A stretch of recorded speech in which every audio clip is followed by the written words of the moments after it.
বিসমিল্লাহির রাহমানির রাহিম। আজকের ভিডিও শুরু করছি পরম করুণাময় আল্লাহর নামে। আসসালামু আলাইকুম ওয়া রহমাতুল্লাহি ওয়া বারাকাতুহু। আপনাদের সবাইকে স্বাগতম সূরা ইখলাস সিরিজের দ্বিতীয় পর্বে।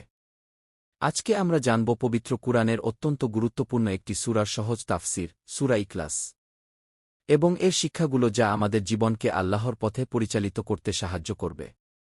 সহজ তাফসির। বলুন, তিনি আল্লাহ এক। আল্লাহ একমাত্র স্রষ্টা ও পালনকর্তা। আল্লাহ তাআলা এক, তার কোনো অংশীদার নেই। ২. আল্লাহ অমুখাপেক্ষী। তিনিই সব কিছুর অভিভাবক। তিনি কারও মুখাপেক্ষী নন, বরং সকল সৃষ্টিই তার মুখাপেক্ষী। ৩. তিনি কাউকে জন্ম দেননি এবং তাকেও কেউ জন্ম দেয়নি। আল্লাহ তাআলা সন্তান জন্মদান থেকে মুক্ত। তিনি জন্মগ্রহণ করেননি, তিনি সৃষ্ট নন, বরং সৃষ্টিকর্তা। ৪. তার সমকক্ষ কেউ নেই। তিনি একমাত্র অনন্য সত্তা, তার মতো আর কেউ নেই, হবেনও না। সূরা ইখলাস আমাদের শেখায় আল্লাহ এক। তিনি সবার উপরে। তিনি কারো মতো নন এবং তার মতো কেউ হতে পারবে না। সূরা ইখলাসের ফজিলত অনেক। ১. কুরআনের ১/৩ সমান সওয়াব। হাদিস। সূরা ইখলাস ১/৩ কুরআনের সমতুল্য। সহিহ মুসলিম। অর্থাৎ এই ছোট সূরায় আল্লাহর পরিচয় ও একত্ব এত গভীরভাবে বলা হয়েছে, যা কুরআনের অন্যতম মৌলিক বার্তা।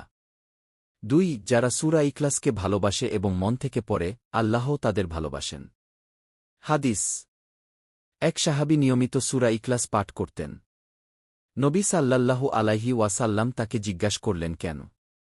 তিনি বললেন, এই সূরায় রহমানের গুণাবলী আছে, আমি এটিকে ভালোবাসি। তখন নবী সাল্লাল্লাহু আলাইহি ওয়াসাল্লাম বললেন, তোমার এই ভালোবাসা তোমাকে জান্নাতে প্রবেশ করাবে। সহিহ বুখারী, হাদিস ৬৮২৭। ৩. রাত্রে ঘুমানোর আগে সূরা ইখলাস পড়ার গুরুত্ব। হাদিস। আয়েশা রাদিয়াল্লাহু তাআলা আনহু বলেন, প্রিয় নবী সাল্লাল্লাহু আলাইহি ওয়াসাল্লাম যখন রাতে শোয়ার জন্য বিছানায় যেতেন, তখন ২ হাতের তালুতে ফু দিয়ে সূরা ইখলাস, সূরা ফালাক ও সূরা নাস পড়ে সারা শরীরে হাত বুলিয়ে নিতেন। সহিহ বুখারী, হাদিস ৫০১৭। ৪. নিয়মিত পাঠ করলে জান্নাতের ঘর লাভ হয়। হাদিস।